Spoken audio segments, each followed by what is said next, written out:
നമസ്കാരം പ്രിയ സുഹൃത്തുക്കളെ, പുതിയൊരു വീഡിയോയിലേക്ക് എല്ലാവർക്കും സ്വാഗതം. വളരെ ഇമ്പോർട്ടൻ്റ് ആയിട്ടുള്ള ഒരു വീഡിയോ ആണ് ഇന്ന് ഞാൻ ചെയ്യുന്നത്. നമ്മളിന്ന് നല്ലൊരു തീറ്റയാണ് ഉണ്ടാക്കുന്നത്. ബ്രോയിലറിന് കൊടുക്കാം, കാടയ്ക്ക് കൊടുക്കാം, അതുപോലെ തന്നെ മുട്ടക്കോഴികൾ കൊടുക്കാം, താറാവിന് കൊടുക്കാം. എല്ലാത്തിനും കൊടുക്കാൻ പറ്റുന്ന നല്ല ഏറ്റവും പെർഫെക്റ്റ് ആയിട്ടുള്ള ഒരു തീറ്റ. ഈ തീറ്റയുടെ ഗുണങ്ങളും ഈ തീറ്റയുടെ രീതികളും ഒക്കെ നിങ്ങൾ അറിഞ്ഞാൽ നിങ്ങൾ തീർച്ചയായിട്ടും ഇത് ഉണ്ടാക്കി തീർച്ചയായിട്ടും കൂടുതൽ കൊടുക്കും.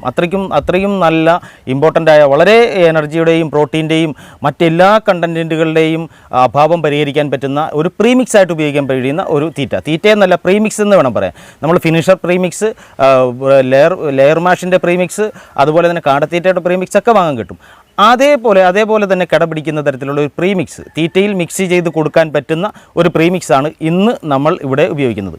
കാടകൾക്ക് വളരെയധികം നല്ല രീതിയിൽ മുട്ട കിട്ടും, കോഴികൾക്ക് നല്ല രീതിയിൽ മുട്ട ഉൽപ്പാദനം ഉണ്ടാകും, ബ്രോയിലറിന് നല്ല ഒരു വെയിറ്റ് ക്രിയേറ്റ് ആകപ്പെടും, അതായത് മാംസം കൂടുതലായിട്ട് പ്രൊഡ്യൂസ് ആക്കപ്പെടും. താറാവിനും അതേപോലെ തന്നെ നല്ല രീതിയിൽ മുട്ട ലഭിക്കാൻ കഴിയുന്ന രീതിയിൽ നമുക്ക് കൊടുക്കാൻ കഴിയുന്ന, മുട്ട ലഭിക്കാൻ വേണ്ടിയിട്ട് നമുക്ക് കൊടുക്കുവാൻ കഴിയുന്ന നല്ല ഒരു തീറ്റയാണ് ഇന്ന് ഞാൻ പരിചയപ്പെടുത്തുന്നത്. അപ്പോൾ ഈ വീഡിയോ നിങ്ങൾ തിരക്കുള്ളവരൊന്നും കാണാനിരിക്കരുത് കേട്ടോ. കാരണം പെട്ടെന്ന് ക്യാപ്സൂൾ രൂപത്തിൽ പറഞ്ഞു പോകാൻ പറ്റുന്ന ഒരു വീഡിയോ ഒന്നും അല്ലത്. അത് അങ്ങനെയുള്ളവർ ദയവ് ഇത് കണ്ടിട്ട് കമൻറ്റിൽ വരല്ലേ, നിങ്ങൾ ഇച്ചിരി കൂടി സ്ലോ ആക്കി കുറച്ച് നീട്ടിപ്പരത്തി പറയാതെ ഒന്നും പറയരുത്. നീട്ടിപ്പരത്തി തന്നെ പറഞ്ഞാലേ ഇത് മുമ്പോട്ട് പോകൂ. കാരണം ഈ തീറ്റ നിങ്ങൾക്ക് മനസ്സിലാവും. അതുപോലെ തന്നെ ഈ വീഡിയോ പൂർണ്ണമായിട്ടും കാണണം. നിങ്ങൾ ഒരു സെക്കൻഡ് പോലും വിടാതെ പൂർണ്ണമായിട്ടും കാണണം. കാരണം നിങ്ങൾക്ക് ഏറ്റവും അവസാനം വരെയും നിങ്ങൾക്ക് ഇതിൻ്റെ ഓരോരോ ടിപ്പുകൾ നിങ്ങൾക്ക് മനസ്സിലാക്കാനുണ്ടാവും. അതുപോലെ തന്നെ ഈ സബ്സ്ക്രൈബ് ചെയ്യാതെ ആരെങ്കിലും കാണുന്നുണ്ടെങ്കിൽ ദയവായി സബ്സ്ക്രൈബ് ചെയ്യണം. കാരണം നിങ്ങളുടെ പൂർണ്ണ സപ്പോർട്ട് എനിക്ക് വേണം. അതുപോലെ തന്നെ കമൻറ്റ് പരിപൂർണമായിട്ട് നിങ്ങളെല്ലാവരും, കാണുന്ന എല്ലാവരും എന്തെങ്കിലും ഒരു കമൻറ്റ് ചെയ്തിട്ട് പോവുക, ലൈക്ക് ചെയ്യുക. നിങ്ങളുടെ ഈ വീഡിയോ പരമാവധി നിങ്ങൾ ഷെയർ ചെയ്ത് കൊടുക്കുക. അപ്പോൾ നമുക്ക് എങ്ങനെയാണ് അതിൻ്റെ ഉണ്ടാക്കുന്നത്, എന്തൊക്കെയാണ് അതിന് വേണ്ടത് തുടങ്ങിയ കാര്യങ്ങളൊക്കെയാണ് ഇനി നമ്മൾ സംസാരിക്കുന്നത്.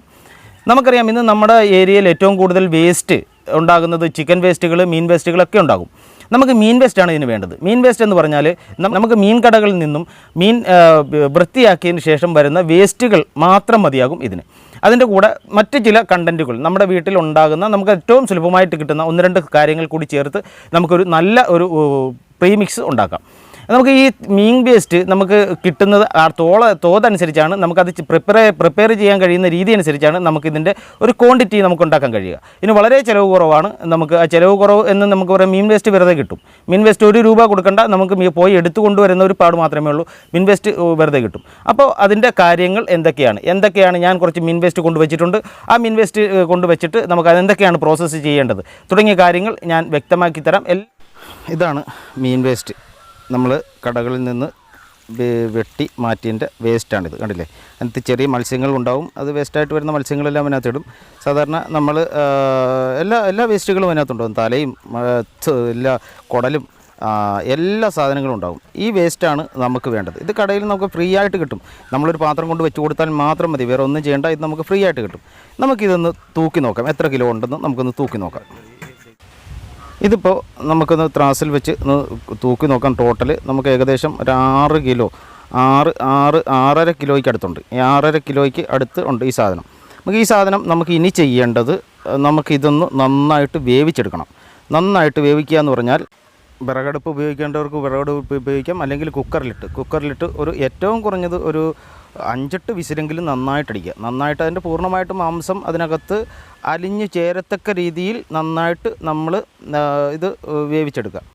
നമ്മളൊരു കുക്കറിനകത്തേക്ക് ഇത് മാക്സിമം നിറയ്ക്കുക. നിങ്ങൾക്ക് എത്ര നിറയ്ക്കാൻ പറ്റുമോ അത്രയും നിറയ്ക്കുക. ഓവറായിട്ട് നിറയ്ക്കരുത്. ഒരു കണക്കുണ്ടല്ലോ കുക്കറിനകത്തിരുന്ന്, അത് കണക്ക് നിൽക്കുക. അതിന് ശേഷം കുറച്ച് മഞ്ഞൾപ്പൊടി അതിനകത്തേക്ക് ഇട്ട് കൊടുക്കുക. മഞ്ഞൾപ്പൊടി നന്നായിട്ട് ഇടുക. ഒരല്പം ഉപ്പും കൂടി ഇട്ട് കൊടുക്കുക. ഉപ്പും കൂടി ഇട്ട് നന്നായിട്ട് നമുക്കൊന്ന് വേവിച്ചെടുക്കാം. ഇത് ആവശ്യത്തിന് വെള്ളവും കൂടി ഒഴിച്ച് കൊടുക്കുക കേട്ടോ. ഇതിനകത്ത് ആവശ്യത്തിന് വെള്ളം ഒഴിച്ച് കൊടുക്കണം. വെള്ളം ഒഴിക്കാതെ ഇടല്ലേ. വെള്ളം ഒഴിച്ചാൽ മാത്രമേ നമുക്കതിൻ്റെ പ്രയോജനം ഉണ്ടാവും. ഫുള്ളായിട്ട് നമുക്ക് വെള്ളം ഒഴിച്ച് കൊടുക്കുക. വെള്ളം ഒഴിച്ച് നമുക്ക് അത് കുക്കറിൽ വെച്ച് നന്നായിട്ടൊരു 8 വിസിൽ, ഏറ്റവും കുറഞ്ഞൊരു 8 വിസിൽ വരെ അടിക്കത്തക്ക രീതിയിൽ നമ്മളതിനെ വേവിച്ചെടുത്തു കഴിഞ്ഞാൽ നമുക്ക് ഇത് കറക്റ്റായിട്ട് നമുക്ക് വെന്ത് കിട്ടും. അതിന് ശേഷം നമുക്ക് തിരികെ വരാം. വെന്തതിന് ശേഷം നമുക്ക് തിരികെ നന്നായിട്ട് വെന്തതിന് ശേഷം നമുക്ക് ബാക്കിയുള്ള പ്രോസസ്സുകൾ കാണിക്കാം. ഇതാണ് നമ്മൾ വേവിച്ച് എടുത്ത മീനിൻ്റെ വേസ്റ്റ്, ഈ വേവിച്ചെടുത്ത മീനിൻ്റെ വേസ്റ്റ് നമ്മളെന്ത് ചെയ്യണം, ഇനി ചെയ്യേണ്ടത് ഇത് നന്നായിട്ട്, ഇതിന് ഒരു എല്ല് മാത്രമേ ഉള്ളൂ, എല്ല് മാത്രമേ ഉള്ളൂ, ഇത് മൊത്തം എല്ല് മൊത്തം റിമൂവ് ചെയ്യണം. എല്ല് മൊത്തം റിമൂവ് ചെയ്തതിന് ശേഷം ഇതിനകത്ത് നമ്മൾ 1-2 പ്രോസസ്സ് കൂടി ഉണ്ട്, അത് ഞാൻ കാണിച്ചു തരാം.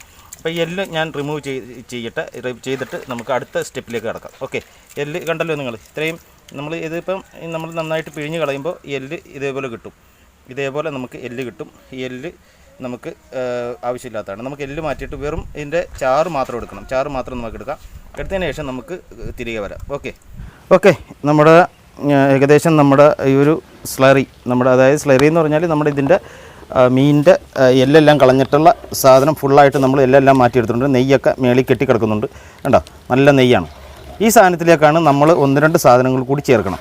1-2 സാധനങ്ങൾ കൂടി ചേർത്തതിന് ശേഷം അവസാനത്തെ പ്രോസസ്സ് കൂടി കണ്ടിട്ടേ നിങ്ങൾ പോകാവൂ, അല്ലെങ്കിൽ നിങ്ങൾക്കിത് പ്രയോജനം ഉണ്ടാവില്ല. എന്തൊക്കെയാണ് സാധനങ്ങൾ ചേർക്കേണ്ടത് എന്നൊക്കെ ഞാൻ പറയാം. ഈ വീഡിയോ ചെയ്യുന്നതിന് എനിക്ക് വേറെ ഒരു സഹായം ഇല്ലാത്തത് കൊണ്ട് തന്നെ ഈ വീഡിയോ ചിലപ്പോൾ ഒരിച്ചിരി നിങ്ങൾക്ക് എന്തെങ്കിലും ഇറിറ്റേഷനായിട്ട് എന്തെങ്കിലും തോന്നുന്നുണ്ടെങ്കിൽ ക്ഷമിക്കുക. ഞാൻ ഒറ്റയ്ക്ക് ആണ് ഇപ്പോൾ ഈ വീഡിയോ ചെയ്യുന്നത്. അപ്പോൾ ഇതിപ്പോൾ നമുക്ക് നന്നായിട്ട് ഇത് നല്ല ഒരു അതിൻ്റെ എല്ലാ മാംസ്യങ്ങളും ഒക്കെ അലിഞ്ഞ് ഇതിനകത്ത് ചേർന്നിട്ടുണ്ട്. നമ്മൾ എല്ല് മാത്രം റിമൂവ് ചെയ്തിട്ടുണ്ട്. എല്ല് ഇത് കണ്ടോ, എല്ല് ഇത് നമ്മൾ റിമൂവ് ചെയ്തിട്ടുണ്ട്. കണ്ടോ, എല്ല് മാത്രം നമ്മൾ റിമൂവ് ചെയ്തിട്ടുണ്ട്. ബാക്കി എല്ലാം നമ്മൾ ഇതിനകത്ത് അലിഞ്ഞ് ചേർന്നിട്ടുണ്ട്. അപ്പോൾ ഇനി നമുക്ക് ഇതിനകത്തേക്ക് ചേർക്കേണ്ട സാധനം അത് എന്താണെന്ന് ഞാൻ പറഞ്ഞുതരാം. അപ്പോൾ ഇതിനായിട്ട് നമ്മൾ ഒരു 5 കിലോ തവിട് എടുത്തിട്ടുണ്ട്. 5 കിലോ തവിട്, 5 കിലോ അരിത്തവിടാണ് നമ്മൾ എടുത്തിരിക്കുന്നത്. ഈ അരിത്തവിടിനകത്തോട്ട് നമ്മൾ ആദ്യം ചേർക്കേണ്ടത് ഒരു സാധനം എന്ന് പറയുന്നത് ഇതാണ്, ഉലുവാപ്പൊടി. നമുക്കൊരു 100 ഗ്രാം ഉലുവാപ്പൊടി ചേർക്കണം. ഉലുവാപ്പൊടി നമ്മൾ 100 ഗ്രാം ചേർക്കണം. ഇത് നമ്മൾ ഉലുവാപ്പൊടിയാണ്, ഇത് നമ്മൾ 100 ഗ്രാം ചേർക്കണം. അപ്പോൾ നമ്മൾ 100 ഗ്രാം ഉലുവാപ്പൊടി ചേർത്തു. പിന്നീട് നമുക്ക് മെയിൻ ഇൻഗ്രീഡിയൻസ് ആയിട്ട് വേണ്ടത് ഈ സാധനമാണ്. ഇത് എന്താണെന്ന് ചോദിച്ചാൽ ഇത് നമ്മുടെ ചക്കക്കുരു ആണ്. ചക്കക്കുരു നന്നായിട്ട് പേസ്റ്റ് ചെയ്തതാണ്. ഈ ചക്കക്കുരു നമ്മൾ നന്നായിട്ട് പേസ്റ്റ് ചെയ്തെടുത്തിട്ടുള്ളതാണ്. ഇതില്ലായെങ്കിൽ നിങ്ങൾക്ക് ചേർക്കാൻ കഴിയുന്നത് പയർ. ഇത് 2 കിലോ ചക്കക്കുരു ഉണ്ട്. ഈ 2 കിലോ ചക്കക്കുരു 5 കിലോ തവിട്, 2 കിലോ 200 ഗ്രാം പിന്നെ എന്താ പറയുക ഉലുവ, പിന്നെ ഒരു ചക്കക്കുരു നിങ്ങൾക്ക് കിട്ടുന്നില്ല എങ്കിൽ നിങ്ങൾക്ക് പയർ ഉപയോഗിക്കാം. ചെറുപയർ വെള്ളത്തിലിട്ട് കുതിർത്തതിന് ശേഷം നന്നായിട്ട് അത് പിന്നെ അടിച്ചെടുത്താൽ മതി. ഇത് മിക്സ് ചെയ്യുക. ഇത് മിക്സ് ചെയ്തതിന് ശേഷം നമ്മൾ ഇതും കൂടി ഈ ഒരു സ്ലറിയും കൂടി ഇതിനകത്തോട്ട് ഒഴിക്കുകയാണ്. ഈ സ്ലറിയും കൂടി നമ്മൾ ഇതിനകത്തോട്ട് ഒഴിക്കുക.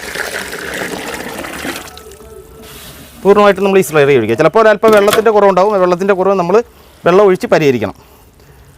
നമുക്ക് നന്നായിട്ട് മിക്സ് ചെയ്തെടുക്കാം.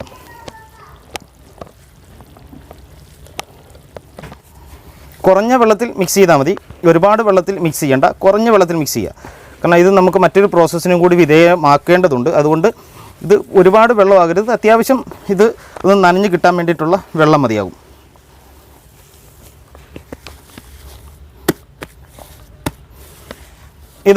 ഇത് നമ്മുടെ തീറ്റയായി. നമുക്കിത് വളരെ നല്ല രീതിയിൽ അത് ബ്രോയിലറിന് ഉപയോഗിക്കാം, മുട്ടക്കോഴികൾക്ക് ഉപയോഗിക്കാം, കാടകൾക്ക് കൊടുക്കാം, എല്ലാത്തരം പക്ഷിമൃഗാദികൾക്കും, താറാവ് എല്ലാത്തിനും കൊടുക്കാൻ പറ്റുന്നൊരു തീറ്റയായി. ഈ തീറ്റ ഇതേപോലെ അല്ല കൊടുക്കുക, അതും കൂടി ആദ്യം നമ്മൾ നോക്കണം. ഈ തീറ്റ എന്ന് പറയുന്നത് ഇതിനകത്ത് പിന്നെ എൻ്റെ കോഴികൾക്ക് ആവശ്യമായിട്ടുള്ള എല്ലാ സാധനങ്ങളും ഇതിനകത്ത് അടങ്ങിയിട്ടുണ്ട്. മീനകത്തുള്ള എല്ലാ കണ്ടൻറ്റുകളും, ഒരു മീനിൻ്റെ ഫുള്ളായിട്ടുള്ള എല്ലാ പിന്നെ കണ്ടൻറ്റുകളും ഇതിനകത്ത് അലിഞ്ഞ് ചേർന്ന്, അതായത് ബ്രോയിലറിനാണെങ്കിൽ അതിൻ്റെ ഗ്രോത്ത് പ്രൊമോട്ടറായിട്ട് നമുക്ക് ശരിയായിട്ടും അതിന് തൂക്കം വെക്കാൻ വേണ്ടിയിട്ട് നമുക്ക് ഉപയോഗിക്കാം. തീറ്റയിൽ നമുക്ക് മിക്സ് ചെയ്ത് കൊടുക്കാൻ പറ്റുന്നൊരു സാധനമാണ്. ഇത് നമുക്ക് എന്ത് ചെയ്യണം, ഇത് നമുക്ക് ഒന്ന് ഉണക്കിയെടുക്കണം. നന്നായിട്ട് ഉണക്കിയെടുത്ത് ഇത് നിങ്ങൾക്ക് എത്ര നാൾ വേണമെങ്കിലും സൂക്ഷിച്ച് വെക്കാം. അതായത് എത്ര നാൾ വേണമെങ്കിലും എന്ന് പറഞ്ഞാൽ ഇത് അത്യാവശ്യം നല്ല ഉണക്കിൻ്റെ അനുസരിച്ച്, ഇത് ഒരുപാട് ഉണക്കുകയാണെങ്കിൽ നല്ല രീതിയിൽ നമുക്ക് കുറേ നാൾ ഉപയോഗിക്കാൻ കഴിയും. 1 മാസം തോളമൊക്കെ നമുക്ക് ഉപയോഗിക്കാൻ കഴിയും. ഇത് നമുക്കൊന്ന് ഉണക്കാം. നല്ല വെയിലുള്ളിടത്ത് നമുക്കിതൊന്ന് ഉണക്കാം. നല്ല വെയിലാണ്, ക്ലിയർ ആകുമെന്ന് തോന്നില്ല. ഏതായാലും ഇതാണ് ഇതിങ്ങനെ നമ്മൾ ഉണക്കിയെടുക്കുക. ഇങ്ങനെ നന്നായിട്ട് നമ്മൾ വെയിലത്ത് വെക്കുക. നന്നായിട്ട് വെയിലത്ത് വെച്ചിട്ട് നന്നായിട്ട് ഉണക്കിയെടുക്കുക. നല്ല വെയിലത്തായതുകൊണ്ട് ഇത് ക്ലിയർ ആവില്ല. ഇങ്ങനെ നമ്മൾ നന്നായിട്ട് ഉണക്കിയെടുക്കുക. ഈ ഉണക്കിയെടുത്ത് ഇത് നമുക്ക് ഏകദേശം ഇത് ഒരു പിന്നെ എന്താ പറയുക, നമുക്ക് ഒരു മാസം വരെയൊക്കെ നന്നായിട്ട് ഉണക്കനുസരിച്ച്, ഇത് നന്നായിട്ട് ഉണങ്ങുകയാണെങ്കിൽ നമുക്ക് ഒരു മാസം വരെയൊക്കെ നമുക്ക് ഉപയോഗിക്കാം. ഇനി ഇത് കൊടുക്കേണ്ട രീതി എങ്ങനെയാണ്? ഇത് കൊടുക്കേണ്ട രീതി ഇനി ഞാൻ പറയുന്ന രീതിക്ക് വേണം അത് കൊടുക്കുവാൻ. അപ്പോൾ തീറ്റ കണ്ടല്ലോ അല്ലേ?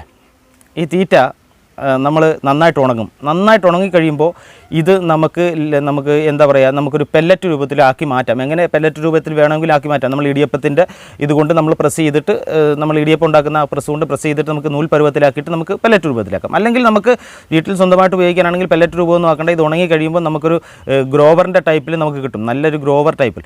അത് നല്ല കാറ്റ് കയറാത്ത, നല്ല നനവില്ലാത്ത ഏതെങ്കിലും ഒരു പാത്രത്തിൽ അടച്ച് സൂക്ഷിച്ചു കഴിഞ്ഞാൽ നമുക്കൊരു 20 ദിവസം, ഏറ്റവും കുറഞ്ഞ 20 ദിവസം വരെ നമുക്ക് കുറേശ്ശെ നമുക്ക് ഇട്ട് കൊടുക്കാം. ഇതിന് വേണ്ടത് 1 കിലോ തീറ്റയിൽ 100 ഗ്രാം എന്ന കണക്കിന് മിക്സ് ചെയ്യുക. നിങ്ങൾ എന്ത് തീറ്റ കൊടുത്താലും അതിനോടൊപ്പം നിങ്ങൾ 1 കിലോ തീറ്റയിൽ 100 ഗ്രാം എന്ന രീതിയിൽ ഇത് മിക്സ് ചെയ്ത് കോഴികൾക്ക് കൊടുക്കാം. താറാവിനാണേലും കാടയ്ക്കാണേലും ഏതിനാണേലും. ഇതിൻ്റെ ഒരു ന്യൂനത വരുന്നത് ഇതിൻ്റെ കാഷ്ടത്തിന് ഒരല്പം സ്മെല്ല് കൂടാൻ സാധ്യതയുണ്ട്. കാരണം ഇത് മീനിൻ്റെ കണ്ടൻറ്റ് ആയതുകൊണ്ട് അതിൻ്റെ കാഷ്ടത്തിന് വളരെയധികം സ്മെല്ല് ചിലപ്പോൾ കൂടാൻ സാധ്യതയുണ്ട്. അത് ബൈ ചാൻസ് ആണ്, ചില സമയങ്ങളിലാണ്. അപ്പോൾ നമ്മൾ ബ്രോയിലറിനൊക്കെ ഇടുമ്പോൾ ആ കാഷ്ടം നമ്മൾ എപ്പോഴും ആ ബ്രോയിലറിൻ്റെ ലിറ്റർ നന്നായിട്ട് ഇളക്കി എപ്പോഴും കൊടുക്കണം. ഇത് കൊടുത്തു കഴിഞ്ഞാൽ ബ്രോയിലറിന് ഏറ്റവും കൂടുതൽ എഫക്റ്റീവ് ആകുന്ന ഒരു തീറ്റ തന്നെയാണ്. കാരണം മാംസം വളരെയധികം പ്രൊഡ്യൂസ് ആകപ്പെടും. മാംസത്തിൻ്റെ കണ്ടൻറ്റ് ധാരാളം ഉള്ളത് കൊണ്ട് തന്നെ അത് മാംസം പെട്ടെന്ന് ക്രിയേറ്റ് ആകപ്പെടും. മുട്ട കോഴികൾക്കും കാടകൾക്കും താറാവിനും ഒക്കെ മുട്ട വളരെയധികം ഇതാക്കപ്പെടും. അപ്പോൾ ഈ ഒരു തീറ്റ നിങ്ങൾ മാക്സിമം എല്ലാവരും ചെയ്യുക. വളരെ ചിലവ് കുറഞ്ഞൊരു തീറ്റ. നമുക്ക് ആകെ ചിലവ് വരുന്നത്, നമുക്ക് ചക്കക്കുരു ആണെങ്കിൽ ചക്കക്കുരു, അല്ലെങ്കിൽ പയർ, ഇതിൻ്റെ വില 2 കിലോ ചക്കക്കുരു, 2 കിലോ പിന്നെ ചക്കക്കുരു വേണം. 1 കിലോ പയറാണെങ്കിൽ 1 കിലോ മതി. 1 കിലോ പയർ മതി, ചെറുപയർ നന്നായിട്ട് വെള്ളത്തിലിട്ട് കുതിർത്തെടുക്കുക. പിന്നെ വേണ്ടത് 5 കിലോ തവിടാണ്. 5 കിലോ 6 കിലോ നമുക്ക് ആ ഒരു ക്വാണ്ടിറ്റി അനുസരിച്ച്. ഇപ്പോൾ ഞാൻ എടുത്തിരിക്കുന്ന ക്വാണ്ടിറ്റി 5 കിലോ, ഏകദേശം ഒരു 6 കിലോ മീൻ വേസ്റ്റ് ആയിരുന്നുള്ളത്. അതിന് കൂടെ നമ്മൾ 5 കിലോ ഇതും കൂടെ ചേർത്തു. നമ്മൾ 10 കിലോ മീൻ വേസ്റ്റാണ് കിട്ടുന്നതെങ്കിൽ നമുക്ക് ചിലപ്പോൾ 10 കിലോ തവിട് വേണ്ടി വരും. അപ്പോൾ അങ്ങനെ നമ്മൾ കൂടുതൽ ക്രിയേറ്റ് ചെയ്ത്, അതുപോലെ തന്നെ നമ്മൾ ഒരല്പം 100 ഗ്രാം ഉലുവ, ഇത്രയും മാത്രമേ ചേർത്തിട്ടുള്ളൂ. അപ്പോൾ ഇത്രയും കാര്യങ്ങളാണ് ഇന്ന് ഈ ഒരു വീഡിയോയിലൂടെ നിങ്ങളോട് സംസാരിച്ചത്. അപ്പോൾ ഈ വീഡിയോ നിങ്ങൾക്ക് ഇഷ്ടപ്പെട്ട് കാണുമെന്ന് 100% എനിക്ക് ഉറപ്പാണ്. ആരും ലൈക്ക് ചെയ്യാതെ പോരുത്, കമൻറ്റ് രേഖപ്പെടുത്തുക. എല്ലാവർക്കും നല്ലൊരു പുതിയ വീഡിയോയുമായിട്ട്, പുതിയ ഇൻഫർമേറ്റീവായിട്ടുള്ള വീഡിയോയുമായിട്ട് നമുക്ക് വീണ്ടും കാണാം. നന്ദി, നമസ്കാരം.